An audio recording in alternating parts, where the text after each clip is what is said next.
What is up, guys? It's the Sound Alchemist here with Gershwan. and we're back at it to answer your questions in another episode of For the Greater. This is a video series where we answer your questions. So comment down below, put question in front of your question, and we get to those questions first. So we'll answer that question. That is what Parsons Nick did. He asks, do you think that the main reason GW hasn't released Plastic Sisters is that they are afraid that Space Marines would not be the most popular anymore? Definitely. Everybody wants them and everybody needs them. But I think they'll introduce them when they're more important in the lore. Because I remember, what was it? It was a long time ago. They teased that they had them already done up. Like, Plastic Sisters are coming after these 2 releases. But, I mean, it's been a hot minute, yo. I think what happened is that they put out the Sisters of Silence, and they were like, well, let's really see how many people would be interested in these guys or gals, because clearly there's a loud minority that wants Plastic Sisters, and then they put out the Sisters of Silence in the in the Horus Heresy Burning of Prospero set. Yeah. And then they have their own, like, various, because they have their own, like, thing. And I don't think they did so hot. Which is why they're probably like, let's not put all these resources in bringing out something that won't give us back the return. It'll give them back the return. I don't think it would. I don't think that many people would buy Sisters. Sisters of Silence aren't as popular as Sisters of Battle. But they look just as cool. I don't really like the sculpt for the Silence Sisters. They're bald except for one little, like, what is it called? I was going to say chonguito, but what is it? They got like a ponytail. Ponytail, there you go. But I mean, lore-wise, I feel like they've just been similar to custodians.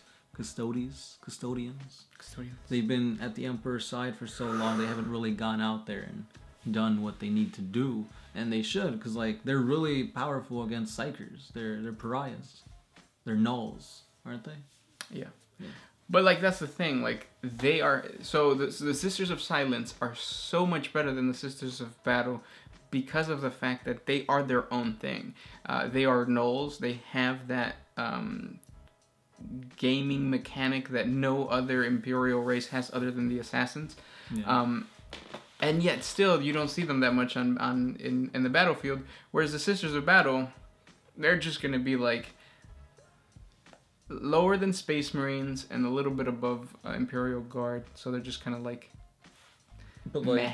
I mean, once they release the whole lineup of Sisters of Battle, I can easily see people allying Sisters of Silence with them to give them that buff of having an all-female unit or army that's really good on the battlefield. Yeah, like I'm sure that would happen, but I told you, like I think it's a small minority. I'd play. A loud minority. I'd play that army. We'll find out in the comment section below. Yeah, if you guys want Plastic Sisters right now, comment down below. But I guarantee you that most of the comments are going to be like, it's going to be 4 guys just commenting over and over and over again with different points of why we should have Plastic Sisters. And meanwhile, most of the population just wants squats. That's all we're asking. We already have a squad. An army of squats. Just paint that same model different colors. Just buy a bunch of those. Yeah. That won't get boring. Matt88 AUS. Whatever happened to that Chaos Warp parrot we used to hear in the backgrounds of your videos? I don't want to talk about it. Next question comes from Alan S. What would happen if some Kroot ate navigators? They'd be like, yo, go over there. Yep. I don't know if Kroot can develop psychic abilities. Yeah, I mean, no, they do. If they eat enough, because there's a story where they ate Eldar, and they got like super strong psychic powers that they could like camouflage, and yeah, they were really tough. That's really cool. It is cool. What's stopping them from taking over their race? Or not like... They're like getting oppressed by the Tau. Okay. I don't want to talk about it. Next question. Ashton M. On the topic of warp entities, could one warp entity completely obliterate another warp entity, and what would it be the consequences of having no longer that warp entity be there? Yeah, it happens all the time. That's essentially what the gods are doing. They're sending their warp entities to fight the other warp entities because they want more room. Essentially, yeah. Nurgle's garden grows out of control, and then Khorne burns it down. It happens all the time. Yep. Alan S. Do orcs have souls? Only the ones that are Christian. Okay. Next question. George Pantoja.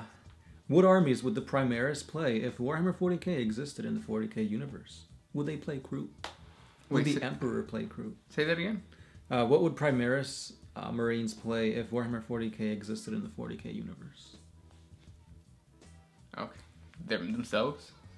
Oh. Right? Yeah. That's calling for Slanesh right there. Okay, I can see that. And then he asked, would the Emperor play Kroot? Probably. I think the Kroot would play the Emperor. Ooh. Does that mean that our armies play us? What if when you go to sleep, like, because you have your army probably in like a box or whatever. What if when you go to sleep, some Toy Story type shit happens and your army comes out and they're like talking with each other and doing battles with each other if you have two different armies? That'd be dope. I'd be a little bit surprised because I keep my armies in the closet. So if they came out at night, they'd be like, hey. I saw that coming. Good Slanesh. dash. Good dash. I tried. That's not fun. Next question comes from C.A. Redneck. What do you think of GW saying that Sanguinius isn't actually dead, but is in like some sort of a coma or something? I would be infuriated, or I am infuriated, because... He's not. it gets me mad, though, that happened. Like, he's just behind some closed doors and stuff. Like, clearly you're setting it up so that he returns. You're taking the lore that was there and you're just saying, screw it. And I think that's going to make a lot of people mad. It makes me mad, kind of, not really. And then it demeans the whole battle between Horus and the Emperor. Yeah, I agree with you. It makes his sacrifice a little less impactful. But I'm like you, I'm a little conflicted because, yeah, I mean, we've known this lore for a long time, and I always thought, oh, Sanguinius is the ultimate martyr. He fought his best friend Horus because they were buddies, and you know, he died fighting him all for the Emperor. But at the same time, if they say, oh, he's in a coma, he's in a half-dead state, that means most likely they're going to put out a model for this dude. He's going to get resurrected, or he's going to get all healed up, and then bam, Sanguinius model. And that's amazing. I want that. Now, Ferrus Manus, though... He's not going to come back. But I mean, imagine all the sales if they said, oh, Primarch, 40K edition for the Iron Hands. That'd be cool.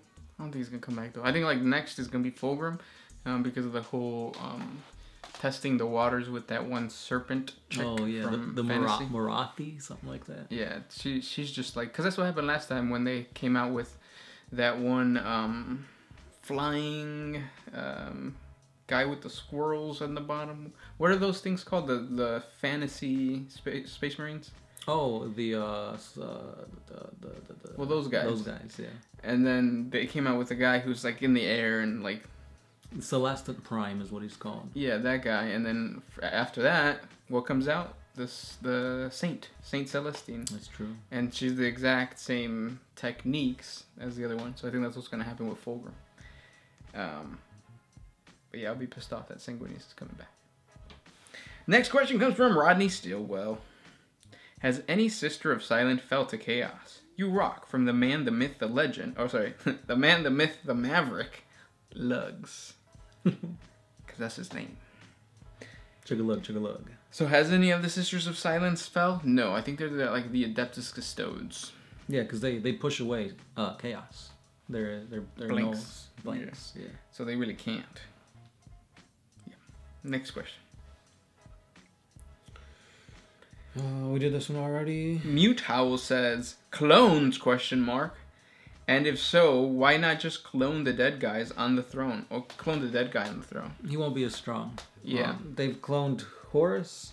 And Ferrus. And Ferrus Manus, and they were just... Bad. Mm-hmm.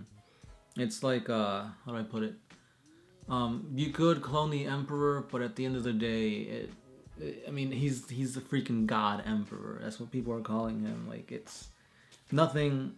Even if cloning was a thing where you could make almost an exact copy, like it won't, like he won't be that guy. I don't know if you understand or not, but yeah. I don't. Next question. This one is by Cyan Shizaki. Ask Shizaki. So who's overall stronger, the Great Horned Rat or Papa Nurgle? So you're putting fantasy / Age of Sigmar against 40K. Or just fantasy, because Nurgle exists in fantasy. That's true. And we're not a fantasy channel, sorry. I'll say Nurgle. Nurgle, yeah. Great Horned Rat, it's cool and all, but Nurgle's, you know, you pop a Nurgle for a reason. This is the last question coming from Dan. Hi guys, always love your work. What is your opinion for the theory that the Primarchs are the cast-off emotion of the Emperor, like the anime Full Metal Alchemist? Keep up the good work. Well, Sound Alchemist, what do you think? First of all, I've never seen that, and I don't even know who, like, where do you get this from? No. Yeah, it is a big theory.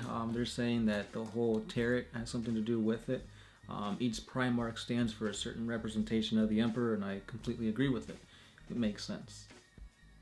I thought they were military terms, though. That too. I mean, there's different theories, and it's all like bundled into it and whatnot. But yeah. So for those who are listening and don't know what we're talking about, basically each Primarch is an emotion of the Emperor, and they represent an emotion of the Emperor, that's it. Yeah. I guess I didn't have to explain that. It's pretty simple. Right. But yeah. Those were the questions for today. If you have more questions, comment down below. If you don't comment down below. Or put a suggestion. Do whatever you want, man. It's your life. That's right. If you didn't get to your question today, try again. Dust yourself off and try again. Try and try again. Who is that? Is it Ashanti?